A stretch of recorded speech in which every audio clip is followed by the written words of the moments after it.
नया दिन, नई खबर, हर बड़ी खबर पर हमारी नजर, खबर जिसका हम पर, आप पर और देश की सियासत पर होगा असर। और इस बड़ी खबर के हर पहलू पर बजेगा नगाड़ा, क्योंकि यह है जनता का अखाड़ा। नमस्कार, मैं हूं आनंद नरसिम्हन।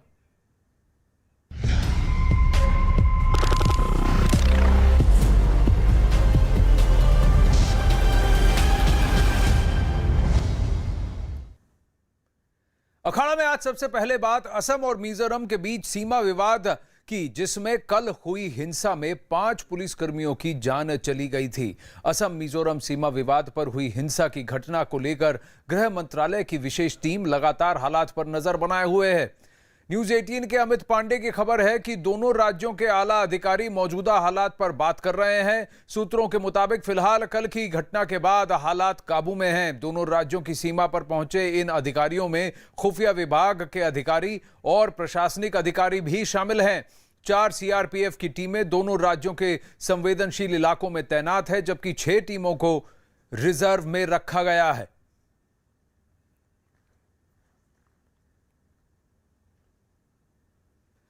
इस बीच कानून मंत्री किरण रिजिजू ने दोनों राज्यों से शांति बनाने की अपील की है। From Northeast MPs Forum also, we do appeal both the people of Assam and people of Mizoram to maintain peace, harmony. We must stand united. We should not be divided. So Northeast MPs Forum is making appeal to the people living in the border areas. Amit Pandey हमारे साथ जुड़ रहे हैं। अमित, ये जो झड़प हुई है, ये लड़ाइयां हुई है, ये कुछ ही घंटों के बाद हुई है, जब पूरा जो वीकेंड है, शनिवार रविवार जो है, गृह मंत्री अमित शाह ने वहां नॉर्थ ईस्ट में समय बिताया, सारे अधिकारियों से मिले, दोनों प्रदेशों के मुख्यमंत्रियों से मिलने के बाद उनसे अपील भी की थी कि आप बॉर्डर के इस इशू को आप सॉल्व कीजिए। अब यहां पर आरोप प्रत्यारोप का प्रकरण चल रहा है, जहां सोरमथंगा जो है मिजोरम के मुख्यमंत्री, वो कह रहे हैं कि असम पुलिस ने एग्रेशन दिखाया था, लेकिन मरे जो हैं वो 5 असम के पुलिसकर्मी हैं और जो 65 से ज्यादा को चोट लगी है। और कहीं ना कहीं हिमंता बिश्वा शर्मा ने ऐसी तस्वीरें ट्वीट की हैं जहां पर मिजो पुलिस जो है वो शूटिंग और फायरिंग करने के बाद जश्न मना रहे हैं, ताली बजा रहे हैं। तो कहीं ना कहीं ऐसा लग रहा है कि ये खेल और ये साजिश जो दिख रहा है उससे कहीं गहरी है। जी देखिए, ऐसा बहुत कम देखा गया है जब दोनों राज्यों के बीच विवाद इस कदर बढ़ गया हो कि एक राज्य की तरफ से गोली चलती है और दूसरे राज्य के सुरक्षाकर्मी मारे गए हैं। और इससे न केवल राज्य स्तर पर बल्कि अंतर्राष्ट्रीय स्तर पर भी जो देश की छवि है उस पर बहुत ज़्यादा प्रतिकूल असर पड़ता है। और इन्हीं सारी बातों को ध्यान में रखते हुए गृह मंत्री अमित शाह ने कल दोनों राज्यों के मुख्यमंत्री से बात की। एक खाका तैयार किया गया है किस तरीके से संवेदनशील हालात में जो है वार्ता का दौर चले, लोग जो उत्तेजित हैं, लोग उस जगह जो टेंशन है उसको ईज आउट किया जाए। मतलब कि जो यहाँ पर जो लोग गुस्से में हैं उनके गुस्से को शांत किया जा सके। और इस पर कई टीमें यहाँ पर बनाई गई हैं और लोगों से तरह तरह की बात की जा रही है, लोगों तक पहुँचने की कोशिश की जा रही है। जहाँ तक सुरक्षा बलों की मौजूदगी का सवाल है आनंद, अभी तक गृह मंत्रालय के सूत्रों के मुताबिक जो संवेदनशील इलाकों में समुचित सुरक्षा बलों की मौजूदगी हो गई है। फिलहाल स्थिति शांतिपूर्ण है। वार्ता के जरिए बात आगे बढ़ाई जा रही है, लोगों को समझाने का काम किया जा रहा है, लोगों के गुस्से को शांत किए जाने का काम किया जा रहा है। लेकिन कोई तो बात होगी ना अमित, कि गृह मंत्रालय क्या इसको संज्ञान में ले रहा है कि गृह मंत्री वहां जाते हैं, रविवार को इन दोनों और नॉर्थ ईस्ट काउंसिल की मीटिंग होती है, कई अलग अलग लेवल पर, हाई लेवल पर मीटिंग होती है, वहां पर नॉर्थ ईस्ट पर कितना फोकस है इस सरकार का हम सब जानते हैं, और वहां पर विकास की बात होती है, और यहां पर फिर अगले दिन ही हम विनाश के इस तांडव को देखते हैं। देखिए, जहाँ तक गृह मंत्री द्वारा नॉर्थ ईस्ट काउंसिल की जो बैठक बुलाई गई थी उसका इस घटना से जोड़कर हमें देखना अभी बहुत ज़्यादा जल्दबाजी को, क्योंकि वो बैठक अलग फोरम पे, अलग जगह पे की गई थी और वहाँ पर ये जरूरी है कि इन दोनों राज्यों के मुख्यमंत्री वहाँ पर गए थे। जहाँ तक इस पूरे प्रकरण का सवाल है, मिजोरम और असम के बीच जो सीमा है 100 किलोमीटर से ज़्यादा की सीमा, काफ़ी लंबे समय से यहाँ पर विवाद चला आ रहा है। असल में होता ये है आनंद कि असम से जो भी आपराधिक गतिविधियों को लोग अंजाम देते हैं, ठीक सड़क जाते हैं बीच में, सड़क के उस पार वो चले जाते हैं मिजोरम की सीमा में, और जहाँ पर असम के जो सुरक्षाकर्मी हैं, असम के पुलिस के लोग हैं, उनको वहाँ पर विरोध का सामना करना पड़ता है। तो आज कल विरोध इस कदर बढ़ गया, वहाँ पर कि स्थानीय लोग आए और वहाँ पर गोलीबारी हुई और उसके बाद इतना बड़ा यहाँ पर नुकसान झेलना पड़ा। तो इस तरीके की घटनाओं को कैसे रोका जाए, बेहतर समन्वय होना चाहिए, इस बात पर पूरा जोर दिया जा रहा है। और लगातार चाहे असम के सोशल ग्रुप हैं, चाहे मिजोरम के सोशल ग्रुप हैं, उनको समझाने की कोशिश की जा रही है और एक तरीके से माहौल को ठंडा किए जाने अमित मीडिया से बात कर रहे हैं असम के मुख्यमंत्री हिमंता बिस्वा शर्मा, जो आज सुबह ही सिलचर के लिए निकले थे और वहां पर जाकर घायल पुलिसकर्मियों से मिले थे और उन्होंने जो मृत पुलिसकर्मी हैं उनको श्रद्धांजलि भी दी। শপত গ্ৰহণ কৰাৰ পিছতে মই তেখেতক টেলিফোন কৰিছিলোঁ আৰু মই তেখেতক কৈছিলোঁ যে অসম আৰু মিজোৰাম আমি সীমান্তৱৰ্তী ৰাজ্য, আমাৰ মাজত এটা বন্ধুত্বপূৰ্ণ সম্পৰ্ক আছে আৰু এই বন্ধুত্বপূৰ্ণ সম্পৰ্ক আমি অব্যাহত ৰখাৰ প্ৰয়োজন, যাতে দুয়োখন ৰাজ্যতে উন্নয়ন আৰু বিকাশ হ'ব পাৰে। তেখেতক মই প্ৰস্তাৱ দিছিলোঁ যে আমাৰ চৰকাৰে শপত গ্ৰহণ কৰাৰ দিনাখন যিটো অসমৰ সীমা আছে, সেই সীমাক আমি ছেটেলাইট দি ফটোগ্ৰাফি কৰিম আৰু সেই ফটোগ্ৰাফি যি ধৰণৰ ষ্টেটাছকো আহে তেনেকুৱা ধৰণৰ ষ্টেটাছকো আমি মেইনটেইন কৰিম। মিজোৰামৰ মুখ্যমন্ত্ৰী ডাঙৰীয়াই মোক পত্ৰ লিখি জনাইছিলে যে এই কথাত তেখেতৰ কোনো আপত্তি নাই আৰু মুখ্য সচিব পৰ্যায়ৰ বৈঠকৰ তেওঁ পোষকতা কৰিছে। যোৱা 8 তাৰিখে নতুন দিল্লীত দুইজন মুখ্য সচিবৰ মাজত বৈঠক হৈছিলে আৰু মুখ্য সচিব পৰ্যায়তো অসমৰ পৰা আমি কৈছিলোঁ যে আমাৰ যি ধৰণৰ ষ্টেটাছকো আছে, আপোনালোকে 10 মে ধৰক, 6 মাহ আগৰ ধৰক বা আজি ধৰক, ছেটেলাইট দি আপোনালোকে সীমাটো নিৰ্ধাৰিত কৰক আৰু সেই সীমা নিৰ্ধাৰিত কৰাৰ পিছত তাতে আমি স্থিতাৱস্থা বাহাল ৰাখিব লাগে। কিন্তু সিদিনাখন মিজোৰামৰ মুখ্য সচিবে সেই কথাত সন্মতি হ'বলৈ অস্বীকাৰ কৰে আৰু তেখেতসকলে সেই মেমৰেণ্ডাম অফ আণ্ডাৰষ্টেণ্ডিং যিখন ড্ৰাফ্ট কৰা হৈছিল তাত তেওঁলোকে চহী নকৰে। তাৰ পৰৱৰ্তী পৰ্যায়ত হাইলাকান্দি, কৰিমগঞ্জ আৰু শিলচৰৰ বিভিন্ন জেগাত আকৌ নতুন কৰি মিজোৰামৰ পৰা আগ্ৰাসন আৰম্ভ হয়।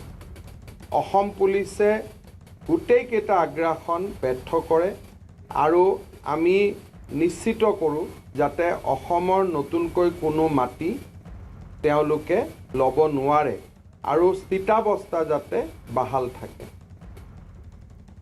যোৱা এমাহ ধৰি বৰাক উপত্যকাৰ কৰিমগঞ্জ, হাইলাকান্দি আৰু শিলচৰত এই ধৰণৰ ঘটনা ঘটি আছে আৰু বিভিন্ন পৰ্যায়ত ব্যৱস্থা লৈ থকা হৈছিলে যাতে অসমৰ সীমা সুৰক্ষিত হৈ থাকে আৰু প্ৰতিদিনেই আমি মিজোৰামৰ লগত কথা বতৰা পাতি আছিলোঁ। যোৱা 25 তাৰিখে আমাক DFO শিলচৰে আমাক এটা ৰিপৰ্ট দিয়ে যে তেওঁলোকে যিটো আমাৰ ইনাৰ লাইন ফৰেষ্ট আছে, সেই ফৰেষ্টৰ ভিতৰত নতুনকৈ এটা ৰাস্তা বনাবৰ কাৰণে আৰম্ভ কৰে। তেতিয়া আমাৰ DC, DIG, IGP আমাৰ গোটেই মানুহখিনি তাতে যায় আৰু যাওঁতে দেখা পায় যে অকল ৰাস্তা এটাই বনোৱাই নহয়, তাত নতুনকৈ পুলিচৰ চকীও তাত প্ৰতিষ্ঠা কৰা হৈছে।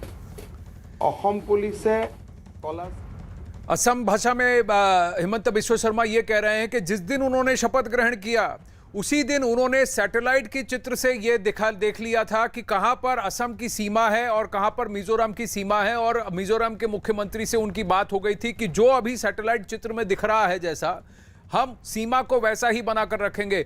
आपको याद रहे कि मिजोरम जो है पहले असम का ही हिस्सा था, असम से अलग कर ही विभाजन कर ही उसको मिजोरम अलग से एक राज्य घोषित किया गया था। लेकिन अब हिमंत बिश्व शर्मा का यह कहना है कि जो बात पहले ही जिस दिन मैंने शपथ ग्रहण किया था उसी दिन मेरी बात हुई थी मिजोरम के मुख्यमंत्री से, अब उस पर से वो मुकर चुके हैं। हमने जो सैटेलाइट के चित्रों के थ्रू जो सीमा का व्यवधान किया था और जो हमने एग्रीमेंट किया था, अब उस पर से थोड़ा सा अतिक्रमण बढ़ रहा है, खासकर सिलचर में और इनर लाइन जो वहां के जंगल हैं वहां पर रास्ता बनाने की कोशिश कर रहे थे, जिसकी वजह से असम पुलिस ने वहां पर उस कार्य को रोकने की कोशिश की। और ये जो सीमा है, ये करीमगंज, सिलचर और इस इलाके में जो इलाका है, यहाँ पर ज़्यादातर इस तरह का अतिक्रमण होता है और यहाँ पर डिस्प्यूट्स होते हैं। इस सीमा रेखा को दोनों राज्यों को ज़रूरत है कि इस सीमा रेखा का उल्लंघन ना करें और इस सीमा का जो कि संविधान के द्वारा निर्धारित है, इस पर एक अंडरस्टैंडिंग हो और फिर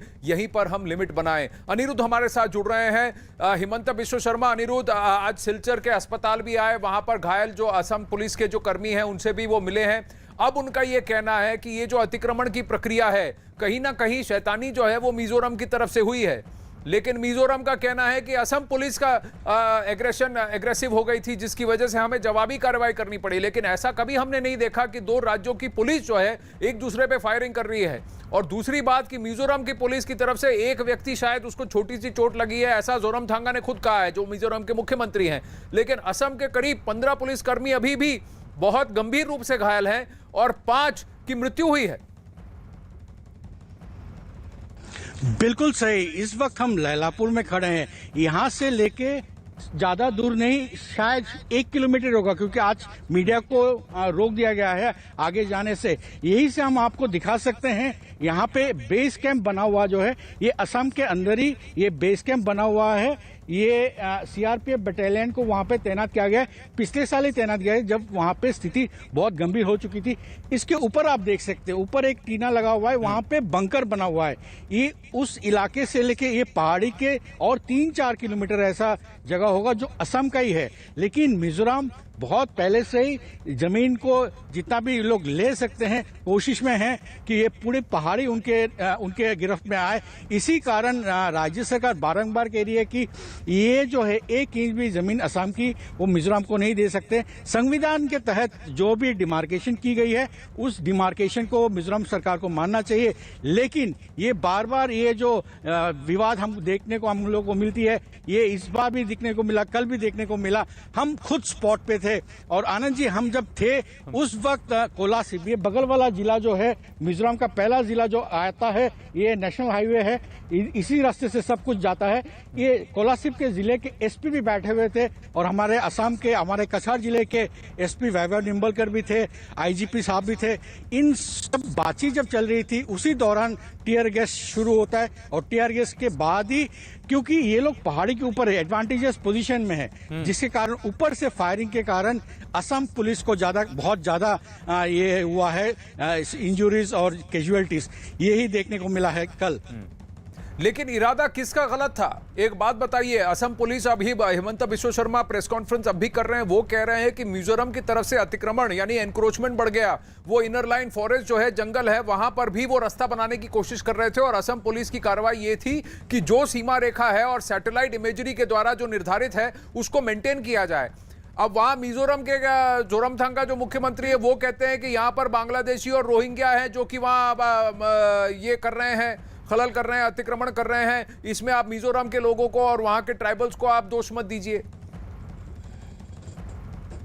बिल्कुल सही। यहाँ पे जो हम बेस कैंप बता रहे हैं, ये बेस कैंप सीआरपीएफ असम की तरफ से रखा गया है और उससे 200 मीटर आगे IRB battalion, Indian reserve battalion Mizoram ने उस तरफ रखा है। इन दोनों जगह के बीच से एक सड़क इन लोगों ने बना दी है, कच्ची सड़क है, जहां सड़क जो बनाया है वहां तक ये लोग बेस कैंप को हटाना चाहते हैं। ये जब कल इन लोगों ने कोशिश की तब असम पुलिस की फोर्सेस, डिप्टी कमिश्नर कछार, एसपी कछार, ये लोग सब गए रोकने के लिए कि आप स्टेटस को मेंटेन कीजिए।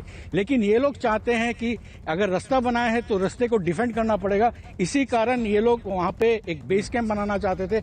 जो बाधा देने के कारण वहाँ पे बातचीत शुरू होती है और लाठीचार्ज, बहुत सारी एसपी डीसी इन लोगों की गाड़ी को तोड़फोड़ किया, या तोड़फोड़ करने के बाद जब ज़्यादा और फोर्सेस असम सरकार ने भी यहाँ पे तैनात की, उसके बाद से फायरिंग शुरू हो गई थी। ये एक सोल्यूशन लाने की कोशिश कर रहे हैं। आज इस वक्त चीफ मिनिस्टर प्रेस ब्रीफिंग कर रहे हैं, आशा भी है कि यहाँ शायद आ सकते हैं, लेकिन अभी तक स्थिति क्लियर नहीं है कि वो इस स्पॉट पे आएंगे कि नहीं। लेकिन सिक्योरिटी फोर्सेस कल शाम को लेकर और आज सुबह तक 3 से 4 कंपनी यहाँ बढ़ा दी गई है। लेकिन अनिरुद्ध, मैं आपसे एक और सवाल जल्दी से जानना चाहूंगा कि कल जो है हिंसा की शुरुआत किसने की? अगर दोनों तरफ से एसपी बैठे हुए थे, बातचीत कर रहे थे, तो फिर फायरिंग और टीयर गैस और ये हिंसा को भड़काव, इसको हवा किसने दी? और क्या वहां पर ये इलीगल्स बहुत सारे हैं? क्या वहां पर बांग्लादेशी हैं? और क्या ये एक वजह है, या फिर ये कहीं ना कहीं असम और मिजो जो ट्राइबल्स है इनके बीच का जो झगड़ा है उसकी वजह से हुआ है, या इसमें कोई और गहरी सियासत है? आप कह रहे हैं आप वहां मौजूद थे जब ये घटना घटी। बिल्कुल सही आनंद जी, जब हम खड़े थे, हमसे सिर्फ 100 मीटर की दूरी पर जैसे रोड की ब्लॉकेज जैसे लगाया जाता है ट्रैफिक पुलिस, उसी तरीके से उस साइड पे भी लगा हुआ था, मिजोरम के साइड में। लेकिन एक चीज आश्चर्य की बात है, जब वहां पे थे, ये लोग पहले भी करते आए हैं, इस बार भी किए हैं, कल भी किए हैं, सिविलियंस को पहले रख देते हैं और सिक्योरिटी फोर्स उनके पीछे रहता है। और कल भी वही हुआ था, सिविलियंस जो रखे, लेकिन सिविलियंस सब लाइफ जैकेट पहने हुए थे, सर में हेलमेट पहने हुए थे। जो इन लोग स्ट्रेटेजी बना के आए थे, इन लोगों को मालूम था कि पथराव होगा या टीयर गैस चलेगा, ये सब तैयारी के साथ ही आए थे और यही कल देखने को मिला। और इन लोग गोली चलाने की जो बात है, पहले गोली उनके तरफ से आई, क्योंकि असम सरकार तब तक गोली चलाने की, सिविलियंस के ऊपर कोई गोली नहीं चला सकता, इसलिए असम पुलिस चला नहीं पाई, कैजुअलिटी इनकी बहुत ज्यादा हुई है। तो आप ये कह रहे हैं कि मिजो पुलिस की तरफ से एक रची हुई साजिश थी, एक षड्यंत्र था, क्योंकि हिमंत बिस्वा शर्मा अब भी प्रेस कॉन्फ्रेंस में कह रहे हैं कि असम पुलिस तो पीछे हट चुकी है, सीआरपीएफ वहां पर तैनात है, लेकिन मिजो पुलिस अभी तक अपनी जगह छोड़कर पीछे नहीं हटी। तो कहीं ना कहीं ऐसा लग रहा है कि मिजोरम की तरफ से कोई ना कोई शरारत हो रही है और जानबूझ के इसको हवा दिया जा रहा है और पूरे माहौल को खराब किया जा रहा है। अनिरुद्ध और अमित, आप मेरे साथ बने रहिए। एक और अपडेट है कि असम और मिजोरम पुलिस के बीच कल हुई इस हिंसक भिड़ंत के बाद आज असम के मुख्यमंत्री हिमंत बिस्वा शर्मा सिलचर पहुंचे हैं। मुख्यमंत्री ने सिलचर अस्पताल में भर्ती घायलों से मुलाकात भी की और शहीद जवानों को श्रद्धांजलि भी दी।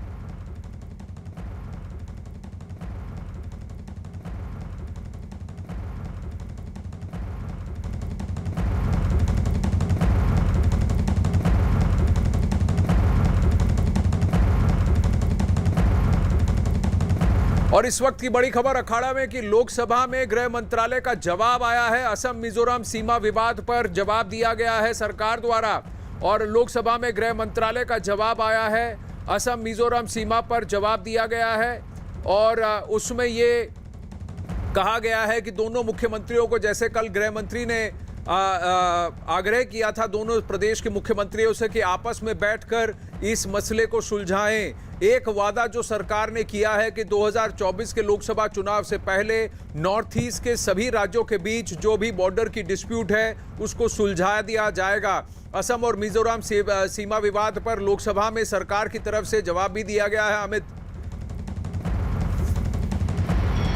देखिए, लोकसभा में सवाल पूछा गया था कि किन किन राज्यों के बीच सीमा विवाद है, तो इस पर गृह मंत्रालय की तरफ से लोकसभा में लिखित जवाब आया है कि कुल 6 ऐसे राज्य हैं जिनको लेकर विवाद है, जिसमें असम, अरुणाचल प्रदेश, असम, मिजोरम और अन्य राज्यों के साथ सीमा विवाद शामिल है। चूंकि ये संवेदनशील मुद्दे हैं, लगातार गृह मंत्रालय इस पे सीमा विवाद को सुलझाने का काम कर रहा है। अलग अलग समय पर अलग अलग कमेटियां बनाई गई हैं और बैठकें हो रही हैं। बहुत संवेदनशील मुद्दा है सीमा का राज्यों के बीच, और इसको सुलझाने की एक निरंतर प्रक्रिया है जिसका तेजी से पालन हो रहा है। ये जवाब गृह मंत्रालय को ने लोकसभा में दिया है। और जो ये 6 राज्य हैं जिनमें सीमा का विवाद है, उसमें असम और मिजोरम भी शामिल है। तो ये इस पर ये एक अहम जवाब आया है लोकसभा में, और इससे जाहिर होता है कि केंद्र सरकार की, गृह मंत्रालय की सीमा विवाद को सुलझाने में जो ये कार्रवाई है वो लगातार जारी है, क्योंकि अंततः आनंद इससे प्रदेश और देश का नाम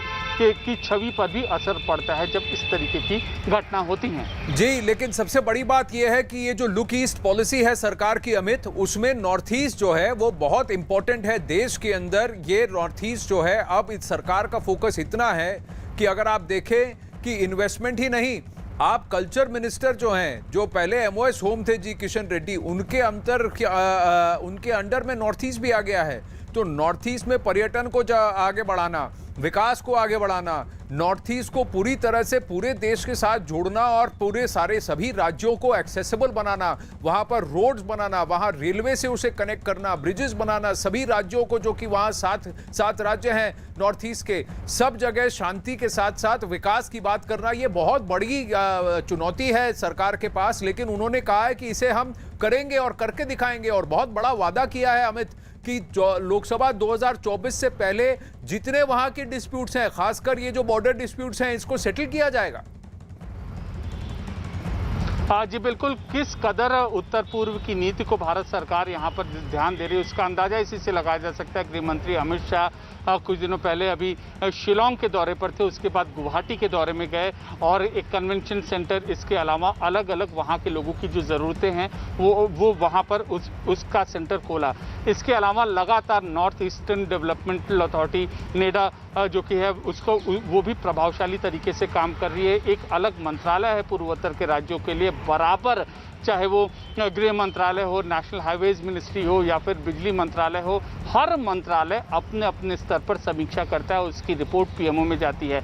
और ये एक विकास के जो काम चल रहा है इसमें कोई दो राय नहीं। पिछले 7 सालों में उत्तर पूर्व के 7 राज्यों में समानांतर एक विकास का कार्य हुआ है। लेकिन सीमा का भी ये विवाद है, ये बड़ी चुनौती है सरकार के सामने, इस पर भी काम चल रहा है। लेकिन ऐसी घटनाएं जो होती हैं इससे देश की छवि पर और प्रदेश की छवि पर तो जाहिर सी बात है असर पड़ता है। जी, माहौल ऐसा होना चाहिए कि सब साथ मिलकर काम करें, और अगर दोनों प्रदेश और ताली एक हाथ से नहीं बजती, अगर हिमंत बिश्व शर्मा पर यह जिम्मेदारी है कि असम सबसे बड़ा राज्य है वहां पर उत्तर पूर्व का, तो बाकी अन्य राज्यों को उनका साथ देना चाहिए। तो फिर अन्य राज्यों की भी ये जिम्मेदारी बनती है कि इस मसले को सुलझाएं, इसको हवा न दें और लोगों को भड़काएं नहीं।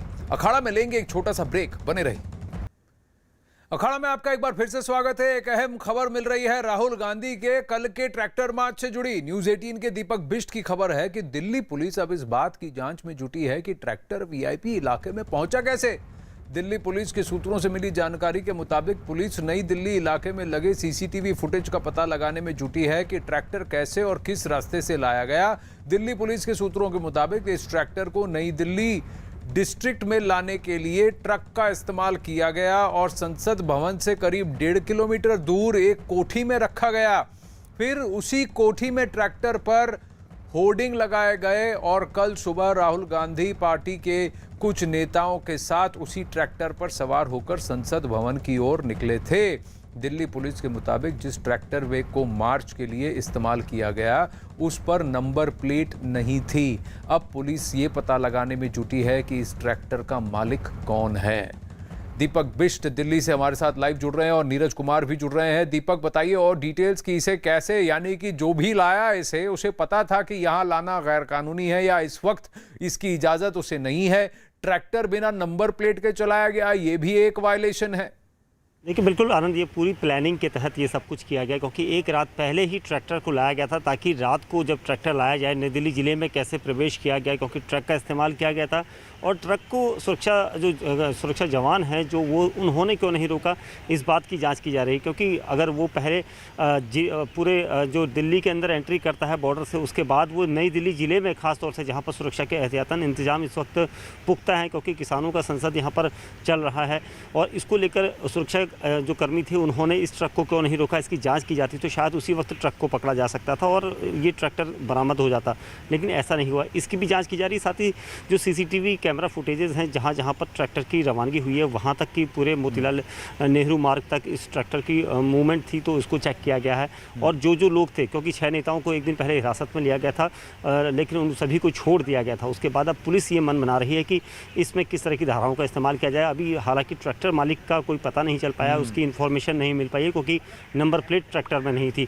तो नज़दीकी जो सूत्र हैं पुलिस के वो लगे हुए हैं ताकि इस ट्रैक्टर के असली मालिक तक पहुँचा जाए और उसके बाद पूरी प्लानिंग का यहाँ पर पता लगाया जा सके। एक सवाल ये है दीपक कि ये ट्रैक्टर फिलहाल कहाँ है? क्या दिल्ली पुलिस ने इस ट्रैक्टर को इंपाउंड किया है, इसको जब्त किया है, या ये ट्रैक्टर निकल गया है?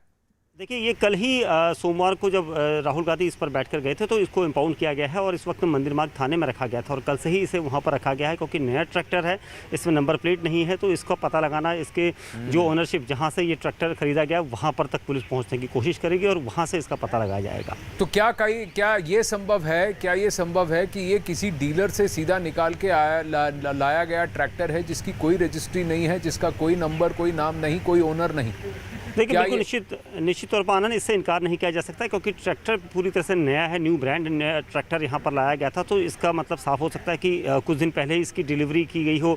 ये ओनर कौन है इसका, ये उस एजेंसी पर जाकर ही पुलिस को पता चल पाएगा क्योंकि जो कागजात होंगे वो सब वहीं पर पता लग पाएंगे और उसके बाद ही असली मालिक तक पहुँचा जाएगा। और क्या वो किसानों के लीडरशिप के बैनर तले ये ट्रैक्टर लाया गया था या किसका था हरियाणा में, ये सब चीज़ें जो हैं जाँच का विषय है और पुलिस का कहना है कि इस पूरे मामले में अभी जांच जारी है। जी नीरज, सबसे बड़ी बात यह है कि ये कोठी किसकी थी जहां पर ये ट्रैक्टर उतारा गया, और क्या उस व्यक्ति को ये पता था कि जो हो रहा है वो गैर कानूनी हो रहा है? क्या राहुल गांधी को ये पता था कि जो वो कर रहे हैं वो कई कानूनों का उल्लंघन भी है और जो इस वक्त वहां पर जो पाबंदियां लगी है उसका भी उल्लंघन है? देखिए, विपक्ष तो बार बार ये आरोप लगाता है आनंद की सरकार जो है विपक्ष की आवाज को दबा रही है कानून का इस्तेमाल करके। और अब से थोड़ी देर पहले शक्ति सिंह गोहिल से हमारी बातचीत हो रही थी, उनका कहना था ट्रैक्टर मार्च निकाला था और ट्रैक्टर कोई आतंकवादियों की मिसाइल नहीं है, वो मेहनत कश की निशानी है। तो कांग्रेस के नेताओं का के बीच ये नागवार गुजरा है कि दिल्ली पुलिस इस पूरे मामले को इस तरह से जांच करे जैसे कि कोई आतंकवादी या आपराधिक गतिविधि है। हालांकि संसद के आसपास धारा 144 लागू रहती है, आप कानून का उल्लंघन करते हैं अगर आपने पहले परमिशन नहीं लिया है, लेकिन राजनीतिक विरोध को आतंकवादी या आपराधिक गतिविधियों से जोड़ना वो मुनासिब नहीं होगा, ये कांग्रेस के नेताओं का मानना है। रही बात क्या कांग्रेस के नेता और कार्यकर्ताओं को इस बात की जानकारी थी, बिल्कुल जानकारी रही होगी क्योंकि उनको इस बात का अंदाजा था कि जिस तरह से हाल के वक्त में कृषि कानूनों को लेकर दिल्ली में विरोध प्रदर्शन हुआ था, आपको याद होगा लाल किला के पास या आईटीओ के इलाके में, तो उसके बाद से ही दिल्ली पुलिस काफी सतर्क थी। और आनंद, आप भी आते हैं संसद परिसर के आसपास, आपने देखा होगा कि जगह जगह बैरिकेडिंग की गई है। सेंट्रल विस्टा की वजह से 2-3 जो सड़कें वो तो पहले ही से ब्लॉक है और 2-3 जो बाकी वहां बैरिकेडिंग की गई है। तो ऐसे में ट्रैक्टर का वहां पहुंचना दिल्ली पुलिस की नाकामी एक तरफ तो साबित करते हैं, लेकिन कांग्रेस के नेताओं और कार्यकर्ताओं को अंदाजा था कि दिल्ली पुलिस आगे नहीं जाने देगी, इसीलिए इस तरह से प्लानिंग करके ट्रैक्टर लाया गया। जी नीरज और दीपक बने रहिए। राहुल गांधी के ट्रैक्टर मार्च से जुड़ा एक और अपडेट सामने आया है। न्यूज 18 के अरुण सिंह की खबर है कि राहुल गांधी जिस ट्रैक्टर पर संसद पहुंचे थे वो रविवार रात को हरियाणा से चला था और ट्रैक्टर पर पुलिस की नजर ना पड़े इसलिए उसे एक बड़े ट्रक में छुपाकर दिल्ली लाया गया। सूत्रों से मिली जानकारी के मुताबिक रात के 3 बजे के आसपास ट्रक लुटियन जोन में पहुंचा। सूत्रों के मुताबिक ट्रैक्टर को पहले पूर्व प्रधानमंत्री डॉक्टर मनमोहन सिंह के घर पर उतारने की योजना थी, लेकिन वहां पास में खुफिया विभाग के 2 दफ्तर हैं और वहां सीसीटीवी कैमरों में ट्रैक्टर के दिखने की संभावना थी, जिसके बाद ट्रैक्टर को कांग्रेस नेता केटीएस तुलसी के घर पर उतारा गया और रात में ही हरियाणा के एक नेता की देखरेख में ट्रैक्टर पर पोस्टर लगाए गए और अगले ही दिन राहुल गांधी उस पर सवार होकर संसद पहुंचे। अब बात यह पहुंचती है दीपक की सबसे बड़ी बात कि अब इस वक्त अगर ये सारी डिटेल्स सामने हैं तो क्या कई सारे कानूनों का उल्लंघन किया गया है और जानबूझकर किया गया है? इस पर दिल्ली पुलिस क्या कार्रवाई करेगी और दिल्ली पुलिस कि जो भी अफसर उस वक्त इंचार्ज थे क्या उनके खिलाफ भी एक्शन लिया जाएगा? क्योंकि ट्रैफिक पुलिस नदारत थी, सीसीटीवी कैमरे से अगर दिल्ली की देखरेख हो रही है तो फिर कहां पे सीसीटीवी फुटेज क्यों नहीं खंगाला गया और दिल्ली पुलिस को क्यों इसकी भनक नहीं लगी? देखिए, बिल्कुल आनंद, जिन लोगों की ड्यूटी रात को थी यानी जो रविवार से सोमवार की जो रात होती है उस रात में किसकी ड्यूटी थी उसको रजिस्टर को खंगाल कर उन लोगों के नाम रखे गए हैं ताकि इन लोगों की नज़र से बचकर कैसे ये ट्रैक्टर रखकर ट्रक अंदर प्रवेश कर गया और ख़ास तौर से केटीएस तुलसी के घर तक ये ट्रक ले जाया गया और वहाँ पर ट्रैक्टर उतारा गया। तो कहीं ना कहीं बहुत बड़ी लापरवाही, बहुत बड़ी चूक कही जाएगी क्योंकि ट्रैक्टर लेकर आया गया, उसके बाद नई दिल्ली ज़िले में ट्रैक्टर को संसद तक लाया गया है। तो कहीं ना कहीं क्योंकि दिल्ली पुलिस ने कोई परमिशन नहीं दी थी, ये सबसे पहले से ही साफ तौर से था और सुरक्षा व्यवस्था यहाँ पर चाक चौबंद थी। बावजूद इसके किसकी निगरानी में ट्रैक्टर को यहाँ तक पहुँचाया गया, इसके पीछे भी जो है वो जाँच की जा रही है। और सबसे अहम चीज़ ये है कि जब तक ट्रैक्टर मालिक का पता नहीं चलता किसके नाम पर ये ट्रैक्टर था और यहाँ तक क्या ट्रैक्टर मालिक खुद भी इनके साथ था, कांग्रेस नेताओं के साथ, ये भी एक जांच का पहलू है। तो सबसे बड़ी बात है, अगर नया ट्रैक्टर है, अनरजिस्टर्ड है, तो डीलर कौन है वो तो पता लग सकता है, और जैसे ही वो पता लगेगा तो क्या इस डीलर ने भी रूल तोड़े हैं और क्यों इसको अलाउ किया गया, ये भी बात है। और दिल्ली बॉर्डर पर कैसे ये पास हो गई बिना किसी पेपर वर्क के और किसी के चेक किए, ये भी सवाल उठता है। लेकिन नीरज, सबसे बड़ी बात है कि अभी मानसून सत्र चल रहा है, ऐसे में सांसद हैं जिनके घर पे रखा गया, पूर्व सांसद हैं या सांसद हैं, और साथ में राहुल गांधी हैं जिन्होंने ट्रैक्टर चलाया, वो भी सांसद हैं। क्या इन्होंने संसद के नियमों का भी उल्लंघन किया है? देखिए, संसद परिसर के अंदर तो ट्रैक्टर से पहुंचे नहीं, संसद के बाहर ही पूरी गतिविधि और जो एक्शन लिया गया था ट्रैक्टर मार्च के जरिए कांग्रेस पार्टी की तरफ से, और दिल्ली पुलिस ने जो कार्रवाई की वो तो संसद परिसर के बाहर हुई है। क्योंकि संसद परिसर के अंदर आपकी अपनी गाड़ी जिसपे स्टिकर होता है उससे तो आप अंदर जा सकते हैं, कोई ट्रैक्टर या दूसरे जो रजिस्टर्ड नहीं है उससे आप अंदर प्रवेश नहीं कर सकते आनंद। तो संसद के किसी कानून का उल्लंघन हुआ ये मसला तो बनता नहीं। रही बात किन किन नेताओं पर कार्रवाई की गई है, दिल्ली पुलिस, आपको याद होगा कल ही 6-7 घंटे तक रणदीप सुरजेवाला, कांग्रेस के मीडिया प्रभारी और महासचिव, उनको पुलिस ने हिरासत में रखा। इसके अलावा यूथ कांग्रेस के जो अध्यक्ष हैं बीवी श्रीनिवास, उनको हिरासत में रखा और कुछ कांग्रेस कार्यकर्ताओं को रखा था। मुझे नहीं लगता कि इस पूरे मामले में आने वाले वक्त में दिल्ली पुलिस क्या कार्रवाई करेगी, दीपक बेहतर बता सकते हैं। लेकिन राहुल गांधी पर अब तक कोई मामला दर्ज नहीं किया गया है। और जो सांसद मौजूद थे, चाहे दीपेंद्र हुड्डा की बात करें या दूसरे पंजाब के जो सांसद मौजूद थे, उन पर भी कोई कार्रवाई की जाएगी, इस बात की उम्मीद कम लगती है। लेकिन दिल्ली पुलिस की अगले कदम को देखना होगा, क्योंकि अभी जांच चल रही है और आने वाले वक्त में पता चलेगा कि क्या होता है। लेकिन सबसे पहले तो दिल्ली पुलिस को अपने अंदर जितने जो लापरवाही जिन्होंने दिखाई है, जिनकी वजह से ये हुआ है, घटना घटी है, और इसको अंजाम दे सके कांग्रेस के जितने भी कार्यकर्ता थे और नेता थे, सबसे पहले तो उनके खिलाफ भी एक्शन लेने की जरूरत है, क्योंकि अपने आप को, अपनी सुरक्षा इंतजामात को भी टाइट करने की जरूरत है। दीपक बिष्ट, धन्यवाद आपके अपडेट के लिए। नीरज, आप बने रहिए, अखाड़ा में थोड़ा आगे बढ़ते हैं और एक और डेवलपमेंट है। यहाँ दिल्ली में 5 दिनों के दौरे पर पहुंची हैं पश्चिम बंगाल की मुख्यमंत्री ममता बनर्जी, और आज शाम 4 बजे प्रधानमंत्री नरेंद्र मोदी से वो मुलाकात करेंगी। दिल्ली दौरे के दौरान ममता बनर्जी 28 जुलाई को बंगाल भवन में विपक्षी पार्टियों के नेताओं से भी मुलाकात करेंगी। इस बैठक को लेकर अब एक बार फिर ये कयास लगाए जा रहे हैं कि क्या ममता बनर्जी 2024 के लिए एंटी बीजेपी फ्रंट बनाने की तैयारी में जुट गई हैं। 28 जुलाई को शाम 4:30 बजे उनकी सोनिया गांधी से भी मुलाकात तय है। इस दौरे में ममता राष्ट्रपति रामनाथ कोविंद से भी भेंट करेंगी।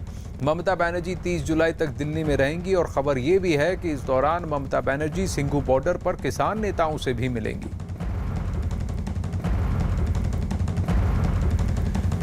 अब सवाल ये उठता है कि किस तरह का फ्रंट बन रहा है और इसमें कांग्रेस की भूमिका क्या होगी।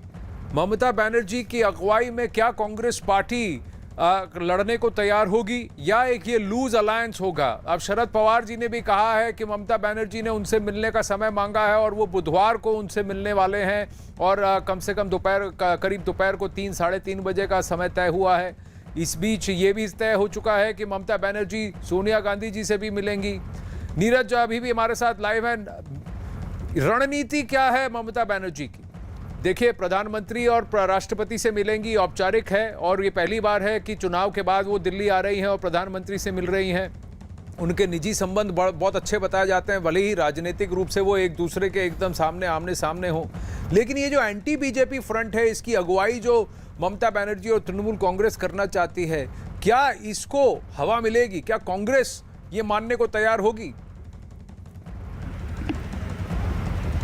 देखिए आनंद, अब से थोड़ी देर बाद कमलनाथ, कांग्रेस के वरिष्ठ नेता, और उससे घंटे भर बाद आनंद शर्मा ममता बनर्जी से मिलने आएंगे, और शाम को अभिषेक मनु सिंघवी की मुलाकात होगी प्रधानमंत्री से। मुलाकात के बाद देखिए, बंग भवन का जो जिक्र किया है विपक्षी पार्टियों के नेताओं के साथ बैठक है, वो अभी औपचारिक तौर पे अंतिम रूप उसको नहीं दिया गया है, वो अभी हाँ ना में है, उसकी गुंजाइश बिल्कुल कम है। लेकिन विपक्ष के तमाम नेताओं से मिलेंगे, अरविंद केजरीवाल भी मिलने आएंगे, सोनिया गांधी से मिलने जाएंगे, शरद पवार आज शाम को दिल्ली पहुंच रहे हैं, तो हो सकता है शरद पवार से कल या परसों मिले। लेकिन इस वक्त आपको पीछे की तस्वीरें दिखाते हैं। ममता बनर्जी जब भी आती हैं तो अपने भतीजे अभिषेक बनर्जी के आवास पे ठहरती हैं, और ये मुकुल रॉय का घर है जहां ममता बनर्जी और अभिषेक बनर्जी की आप तस्वीरें देख रहे हैं आनंद। यहाँ मुकुल रॉय रहते हैं। आपसे कुछ दिन पहले यहाँ भारतीय जनता पार्टी की होर्डिंग्स लगती थी, लेकिन जैसे ही उन्होंने टीएमसी का दामन थामा उसके बाद से यहाँ ममता बनर्जी और अभिषेक बनर्जी की तस्वीर लग गई है। और यहाँ बगल का जो मकान है वो उसमें ममता बनर्जी ठहरी। आपसे थोड़ी देर बाद ही कांग्रेस के वरिष्ठ नेता कमलनाथ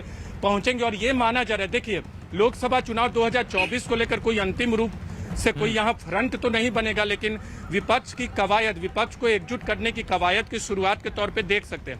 ममता बनर्जी बार बार ये कहती रही हैं कि वो पहले प्रधानमंत्री नरेंद्र मोदी और भारतीय जनता पार्टी की सत्ता के खिलाफ एकजुट होकर चुनाव मैदान में उतरा जाए और चेहरा बाद में तय होता रहेगा। कांग्रेस पार्टी एक मुख्य पार्टी है विपक्ष की, उसकी क्या भूमिका होती है ये देखना होगा।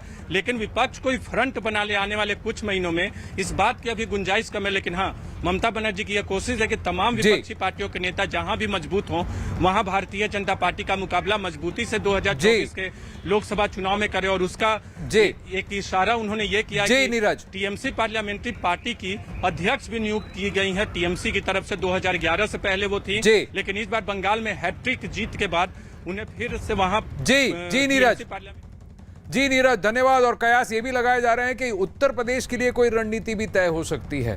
चलिए अटकलें तो लगती रहेंगी, लेकिन अखाड़ा में वक्त हो चला है आपसे नमस्ते कहने का।